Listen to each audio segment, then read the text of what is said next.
একটি পরিবার থেকে অন্য পরিবারে বিভিন্ন আচার অনুষ্ঠানের মাধ্যমে একটি কন্যা সন্তানকে কিন্তু সম্প্রদান করা হয়, যাকে আমরা বলি বিবাহ বা বিয়ে। সেই কন্যা সন্তান কিন্তু তার সেই চেনা পরিচিত বেড়ে ওঠা বাড়িটি, পরিবারটি ছেড়ে গিয়ে অন্য একটি পরিবারে তার মতো করে অনেক স্বপ্ন নিয়ে জীবনযাপন করতে যান। সেখানে গিয়ে তাকে ঠিক কতটা অ্যাডজাস্ট করতে হয়, তার স্বপ্ন পূরণগুলো সত্যি কি হয়? আজকে এমন কিছু নিয়েই আমরা আলোচনা করব, আমরা তুলে ধরব আপনাদের কাছে সেই বিয়ে বা অ্যাডজাস্টমেন্ট কথাটাকে নিয়ে।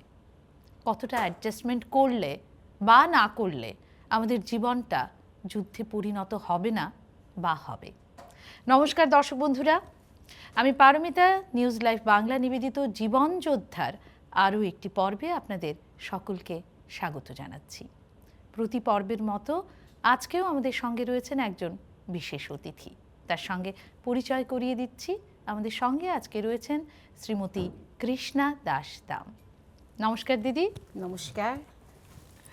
ভালো লাগছে আজকে আপনাকে এখানে কাছে পেয়ে। অনেক দিনের আলাপ আলোচনার পরে আপনি এই আমাদের আমন্ত্রণ গ্রহণ করলেন। একটু দেরি হলো আপনার এই আমন্ত্রণ গ্রহণ করতে, হয়তো অনেক সংশয়, অনেক দ্বিধা পেরিয়ে আজকে আপনি আমাদের এই মঞ্চে।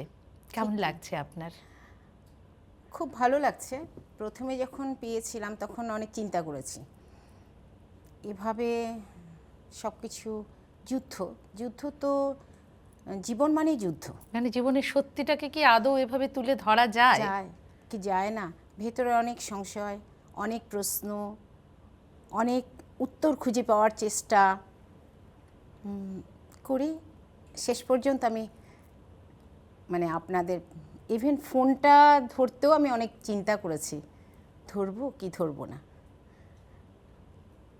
কিন্তু আপনার এই আশাটা আজকে আমাদের অনুপ্রাণিত করবে বা আমাদের দর্শক বন্ধুদেরও অনুপ্রাণিত করবে, কারণ আপনি আপনার জীবনের সত্যিগুলো তুলে ধরবেন আজকে, এবং সেটা আপনি সেই সাহসটুকু করতে পেরেছেন, তার জন্য আপনাকে অনেক অনেক অভিনন্দন। অনেক ধন্যবাদ জি। নিউজ লাইভ বাংলাকেও অনেক ধন্যবাদ। এত সুন্দর একটা প্রোগ্রাম, আসাম গুয়াহাটিতে এরকম একটা সুন্দর প্রোগ্রাম যে হচ্ছে সেটা জেনেও আমার খুব ভালো লেগেছে। আর প্রোগ্রামটা আমি অনেকগুলো প্রোগ্রাম দেখলাম, যেটাতে মানে সত্যি আপনাদেরকে ধন্যবাদ জানাতে হয়, এত সুন্দর প্রোগ্রাম। Thank you. আমরা আপ্লুত। আমাদের পুরো টিমটাই চায় জীবনের সেই সত্যিগুলোকে তুলে ধরে আমরা যেন কিছু সমাজকে দিতে পারি, কোনো শিক্ষণীয় কিছু আমরা তুলে ধরতে পারি, সেটাই আমাদের উদ্দেশ্য।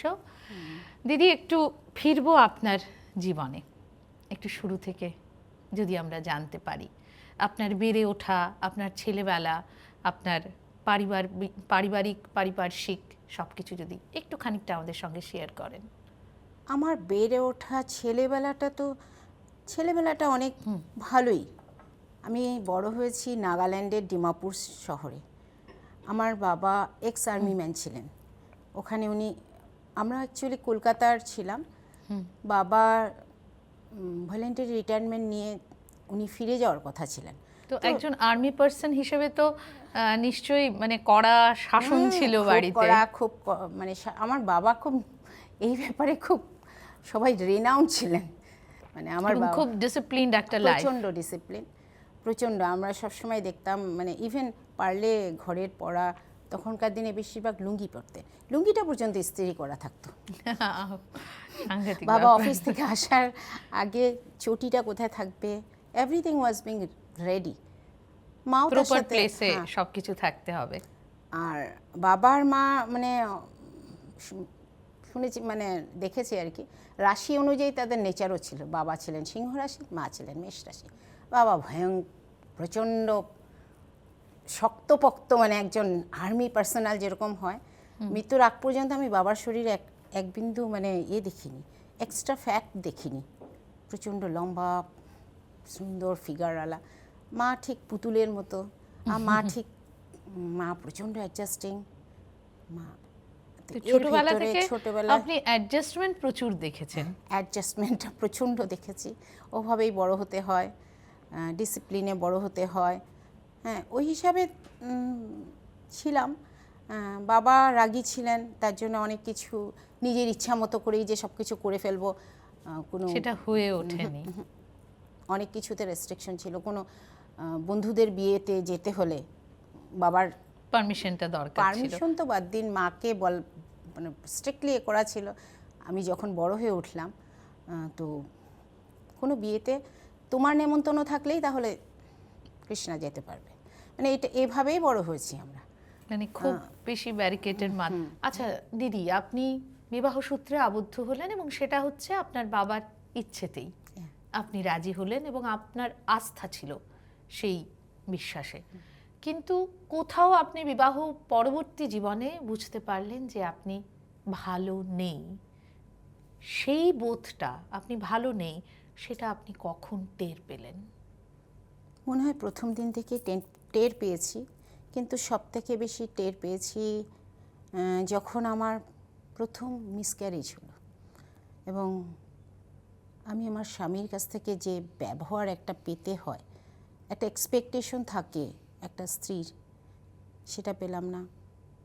বা ধরুন শুধুমাত্র বিবাহ তো শুধুমাত্র একটা ছেলে আর মেয়ের নয়, একটা পরিবার আর একটা পরিবারের সাথে, সেখানেও সেই যে মানে প্রথম একটা সন্তান, সেটা মিসক্যারেজ হওয়ার সেই যে কষ্ট, সেটাকে বোঝার ক্ষমতা, সেটা যখন পেলাম না, তখন আমি ফিরে গেলাম বাবার কাছে।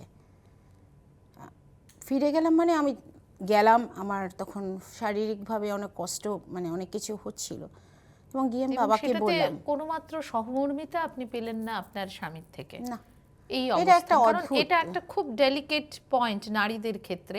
প্রথম সন্তান তার জীবনে আসতে চলেছে এবং সেই সন্তান কোনোভাবে যদি মিসক্যারেজ হয়ে যায়, তখন মানসিক ভারসাম্য হারানোর মতো অবস্থা হয়। সেটাকে ওরা মানে না তো স্বামী বুঝলেন, না স্বামীর পরিবারও বুঝলেন, কেউ বোঝার চেষ্টাই করলেন না। যাই হোক, আমি তখন কিন্তু বাবাকে গিয়ে বললাম, মনে হয় না আমি এই সম্পর্কতে বেঁধে থাকা আমার পক্ষে সম্ভব নয় মনে হয়। বাবা আর মোটামুটি আমি কি তখন 95-এ আমার বিয়ে হয়েছে, যদিও সেই সময় অনেক আধুনিকতা এসে গেছে বা আমি পড়াশুনো বাইরে করেছি। বাবা ভাবলেন আমি আমার আপব্রিঙ্গিং, আমার মানে আমার স্বামীর পরিবার বা তাদের আপব্রিঙ্গিং, তারা এমনি, আমার হাজব্যান্ড অনেক ভালো চাকরি, আমি হয়তো অ্যাডজাস্ট করতে পারছি না, অ্যাডজাস্টমেন্টের আমার। তা আমাকে বললেন তোমাকে অ্যাডজাস্ট করতে হবে। সেটা আপনার পরিবার থেকে বলা হলো আপনাকে, আপনার বাবা বললেন। আর এদেরকে তো আমি কিছু বলিনি, মানে আমার স্বামী তো এটা ভাবতেই পারেনি আবার অ্যাডজাস্টমেন্টের আবার কোনো প্রবলেম হতে পারে কোনো মেয়ের, এ কথা তাদের মাথার মধ্যে কোনোদিন আসেইনি। আমি তো আমার বাবাকে গিয়ে বললাম এবং বাবা সেটাকে কোনো কিছু ধার্তব্যের মধ্যেই ধরলেন না। তারপরে আমার হাজব্যান্ডকে অল্প বললেন একটু কেয়ার করো, বাস ওভাবে। তখন আমি ফিরে আসলাম, ফিরে এসে আমি ভাবলাম আমি সময় মানে তখন আবার কি আপনি চেষ্টা করবেন বলে আমি ফিরে আসলাম, আমাকে চেষ্টা করতে হবে, দেয়ার ইজ নো ওয়ে।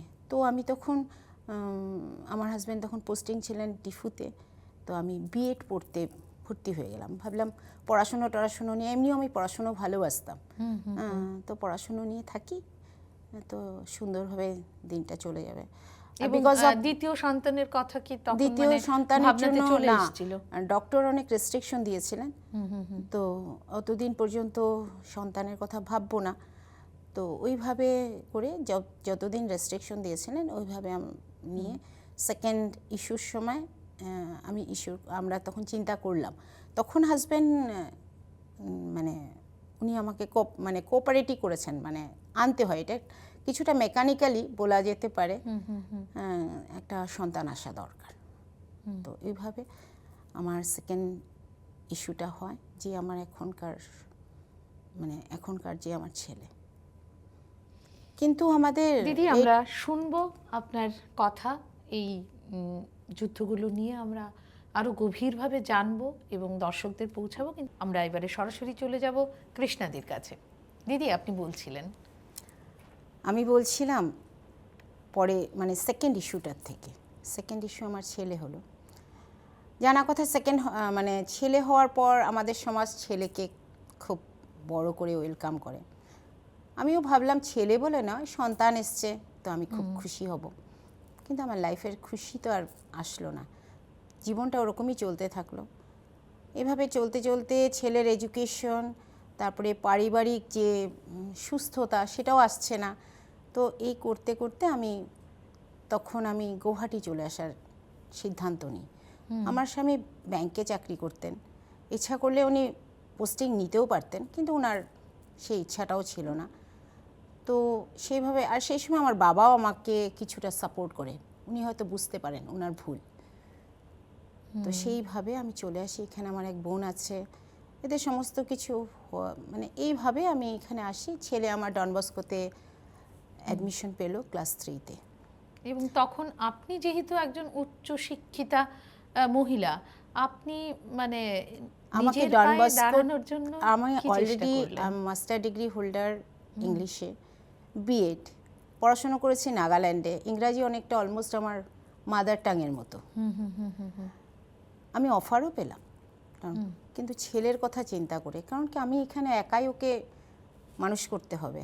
আমি যদি কোথাও 10টা 5টার বা এই ধরনের সকাল 8টার থেকে, তাহলে আমার ছেলেকে মানে যে আপনি যার আপনার সময়টা শুধুমাত্র আপনার ছেলেকে দিতে চেয়েছেন। ছেলের জন্য আমাকে করতে হয়েছে। আমি ভেবেছি, কারণ কি ও তো নিজে আসেনি না, আমার নিজের ইচ্ছাতে তো এসছে। তো সেই কথা ভেবে, কিন্তু এইরকম যখন চলছিল, ছেলের ভিতরে আমি অনেক কিছু মানে ডিফারেন্স পেতাম। ও ভীষণ কম কথা বলে, স্কুলে এই কমপ্লেন আসতো, ঘরেও প্রচণ্ড অ্যাগ্রেসিভ, ডুয়েল নেচার। তো একদিন স্কুলের ফাদার ডেকে আমাকে জিজ্ঞাসা করলো যে কিছু কি মানে আপনাদের ঘরের ভেতরে দ্বন্দ্ব আছে নাকি, যার ইম্প্যাক্ট পড়ছে ছেলের উপর, কিছু করুন। সেইভাবে সেটা তো একটা অ্যালার্মিং সিচুয়েশন। অ্যালার্মিং সিচুয়েশন, এটা আমাকে একাই এটার জন্য চেষ্টা করতে হলো, কারণ আমার স্বামীর তাতে কোনো, এটাতে ওনার এগুলো কিছুই নয়। ওর কথা হচ্ছে এগুলো কিছুই নয়, এগুলো সাধারণ, বড় হলে ঠিক হয়ে যাবে। এবং আপনি সেটা আইডেন্টিফাই করতে পারলেন ফাদার বলার পরে? ফাদার বলার পরে তখন আমি আগের আপনি থেকে মানে কিছুটা কি, একটু মনে হতো। হ্যাঁ, কি পদক্ষেপ নিলেন তখন আপনি? তখন আমি এখানে অনেক ডক্টর দেখালাম। এক একজন এক এক রকম বলছে, নানান অদ্ভুত ধরনের। তো আলটিমেটলি জিএনআরসির ডক্টর নিমিগ হয়, সাইকোলজিস্ট, সাইকিয়াট্রিস্ট, উনি আমাকে বললেন, আমি যখন পিলার 2 পোস্ট করছি কি করব, একা সব, আমার হাজব্যান্ড কিন্তু এখানে নেই, ওর পোস্টিং হোজাইতেই রয়েছে। তখন উনি আমাকে বললেন, নর্থ ইস্টে তোমার এগুলো হবে না, you go to NIMHANS. NIMHANS সম্বন্ধে কেউ তেমন কিছু জানে না। তা আমি তখন অনেক সার্চ করলাম, নেটে গিয়ে অনেক সার্চ করলাম। আপনি মানে এই লড়াইটা একাই লড়লাম, এতে কোনো আমি সাপোর্ট কিছু পেলাম না। এই ক্ষেত্রে আপনি কি আপনার মানে হাজবেন্ডকে জানিয়েছিলেন যে এরকম একটা মানসিক অবস্থান আপনার ছেলের হয়ে দাঁড়াচ্ছে? মানসিক অবস্থান তো বিশেষ করে আজকের যুগেও অনেক সময় মা বাবারা, কারণ আমি নিজে টিচিংয়ে রয়েছে, আমি দেখেছি, বলতেই চায় না। আর সেটা আপনি বলুন 2006-7-8-এর কথা না, মানে আপনারা দুজনেই তো বাবা মা হিসেবে তো তার সন্তানকে ভালো রাখতে চাইবেন সকলেই, কিন্তু যখন মানে আপনি আপনার হাজবেন্ডকে জানালেন সেটা, তারপরেও উনি সেই সম্পর্কটাকে একটা নতুন রূপ দিতে চাইলেন না?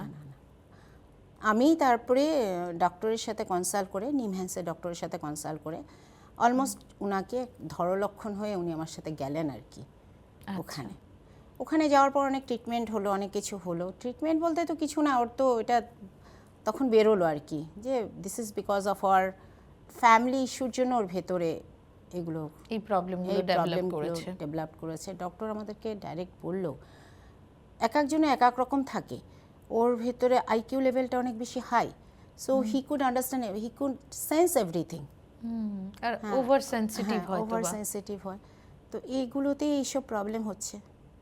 তো অনেক কিছু একটু দর্শক বন্ধুদের কাছে যেতে চাইবো, এটাই ভীষণ একটা ডেলিকেট ইস্যু। যখন বাবা মায়ের মধ্যে যখন ভিন্ন মতামত চলছে, একটা বিরোধিতা চলছে, তখন সেখানে সন্তান কতটা ক্ষতিগ্রস্ত হচ্ছেন সেটা কিন্তু একটা সাংঘাতিক বিষয় ভেবে দেখার মতো। এবং ওখানে দাঁড়িয়েও যদি সেই সহনশীলতা ব্যাপারটা আসছে, তখন হয়তো একটা মাই আবার সমস্ত কিছু মেনে নিয়ে এগিয়ে চলেন যে আমার সন্তানকে ভালো রাখতে হবে। সেই ক্ষেত্রে দাঁড়িয়ে তার পিতাও যদি এগিয়ে আসেন যে আমাদের সন্তানকে ভালো রাখতে হবে, তাহলেও হয়তো একটা সুস্থ সম্পর্ক গড়ে তোলা যায়। কিন্তু দিদির ক্ষেত্রে হয়তো সেটা হলো না। না, এটা কিছুই হলো না, এবং এভাবেই আপনি চললো। যখন চলে এলেন তারপরে এটা এইভাবে চললো। ধরুন ছেলে যখন আমি নিয়ে গেছিলাম, প্রথম ছেলে যখন ক্লাস 6-এ পড়ে, কিছুটা ডক্টরের মানে নির্দেশ অনুযায়ী আমার স্বামী এখানে পোস্টিং নিয়ে আসেন। আচ্ছা, উনি নিয়ে এলেন, নিয়ে আসেন, কারণ ওখান থেকে ডাইরেক্ট মানে বলেই দিয়েছিল যে everything was been created because you did not play the role of a father. এটা ডক্টরের ভার্সন ছিল। তো সেইভাবে এখানে আসেন, কিন্তু আসেন জাস্ট, ওর তখনও প্রায় ওই ধরলক্ষণই চলছিল, ওইভাবেই চলছিল। এবং আপনি যে তার থেকে একটা দূরত্ব তারপরে যে সৃষ্টি হলো, মানে সেটার মূলত কারণটা কি ছিল? মূলত কারণ তো অনেক কিছু কারণ আছে, যা অনেক কিছু হয়তো আমি বলতেও পারবো না, কিন্তু বিশেষ করে আমার মানে ছেলেকে যেটা আমি একটা সুস্থ লাইফ দিতে পারছি না, সেটা আমার সব থেকে বেশি কষ্টের কারণ ছিল। এবং আপনি সিদ্ধান্ত নিলেন সেই সম্পর্ক থেকে। আলটিমেটলি আরও অনেক কিছু কারণ হয়েছিল। এবং আলটিমেটলি ও যখন ক্লাস 8-এ উঠলো, আমাদের একটা ফ্ল্যাট হচ্ছিল উলুবাড়িতে, আমি ঢুকবো ফ্ল্যাটে, সেই সময় এমনই সম্পর্কটা এত তিক্ত হলো যে আমি মানে বেরিয়ে আসতে বাধ্য হলাম। আমি সাহস নিলাম বেরিয়ে আসলাম। এটা অনেক দূর, এটা আইনের লড়াই পর্যন্ত করা হলো। আচ্ছা, আইনের লড়াই করে করে তারপরে এটাতে আমার ছেলের উপর আরও এফেক্ট হলো। 8 থেকে 9-এ উঠলো, 9 থেকে 10। তখন তো মানে একটা ক্রুশিয়াল পড়াশোনার। এতে আমার ছেলের প্রচণ্ড এডুকেশনে হ্যাম্পার হলো, মানসিক প্রচণ্ড হ্যাম্পার হলো। এই পিরিয়ডে আমরা আপনার মানসিক অবস্থানটা আমার অবস্থাকে ধরে রাখতে লাগছে। এবং সার্টেনলি আমার মনে আছে। আর তারপরে তখন তো আমরা পুরোই আলাদা থাকছি। আমার তখন স্টার্ট হলো ফাইন্যান্সিয়াল স্ট্রাগল, প্রচণ্ড রকম। আমার আশ্চর্য লাগে, যখন প্রথম আমি গুয়াহাটি এসেছি, এই ডন বস্কো আমাকে ডেকেছে নিজে। আমি অনেকদিন ডিটাচ ছিলাম, পড়াশোনার সাথেও ডিটাচ হয়ে গেছিলাম।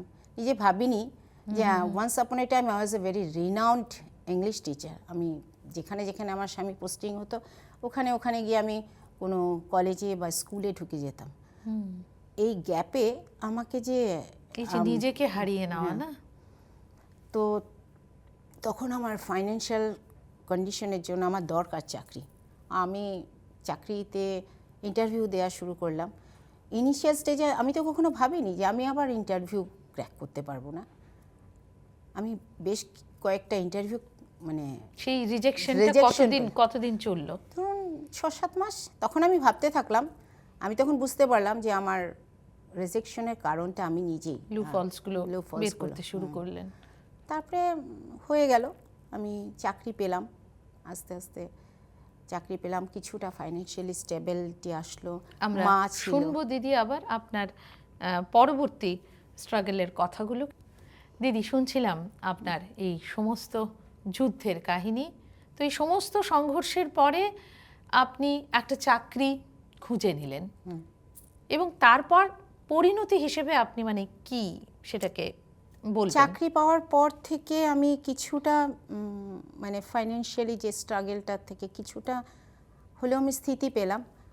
হ্যাঁ, এর ভেতরে আরও অনেক কিছু হলো, যে ছেলেকে পড়াচ্ছি, ছেলের হায়ার এডুকেশন।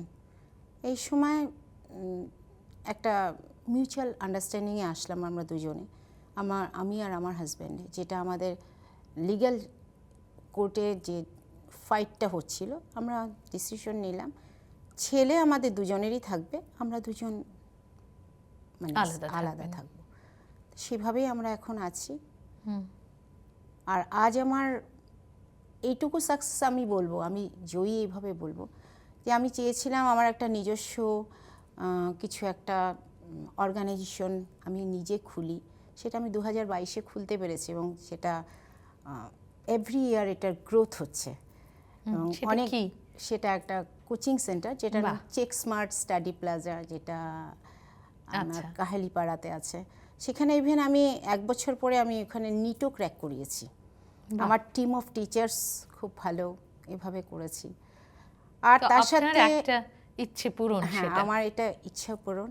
আর একটা হচ্ছে গিয়ে সব থেকে বেশি কি বলবো,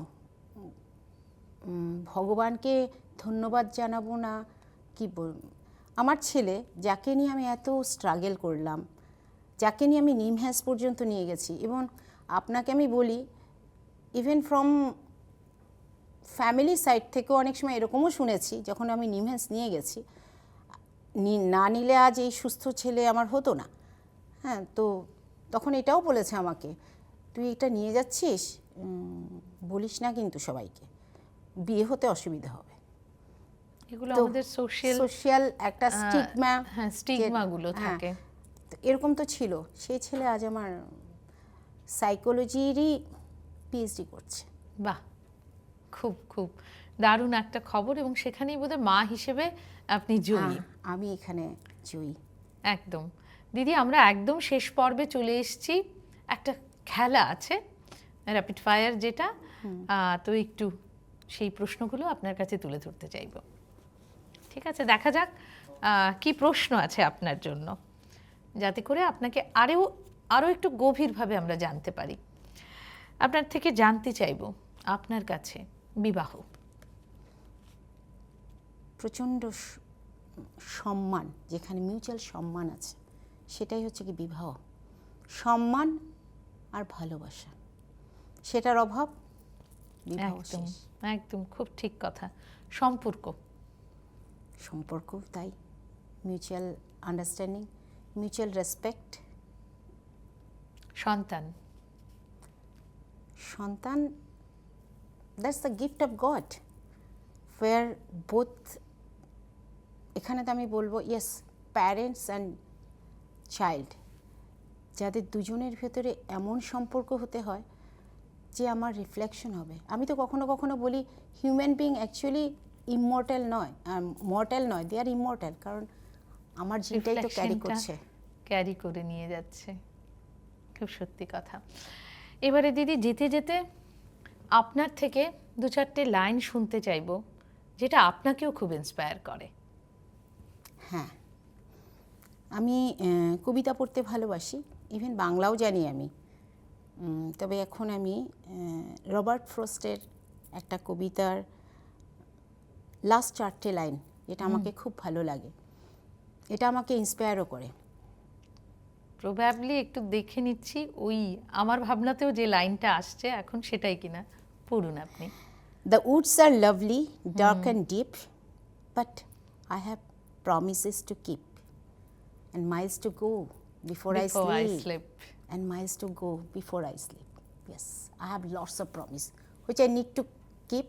একদম তাই, ভীষণ মনের কথা আপনি বললেন। এবং এই কবিতাটা আমার মনে হয় অনেকের কাছেই ভীষণ ইন্সপায়ারিং, যে Miles to go before I sleep, আমাদের চলতে হবে, লড়াই জারি রাখতে হবে যতদিন না পর্যন্ত আমরা শুয়ে না পড়েছি, মানে ঘুমিয়ে না পড়েছি, আমাদের চিরনিদ্রায় আমরা চলে না গেছি। সেটাই বোধহয় কবি বলতে চেয়েছেন এখানে, এবং আপনিও তুলে ধরলেন। যেতে যেতে দিদি, আপনার একটা বার্তা যদি আমাদের দর্শক বন্ধুদের কাছে পৌঁছান।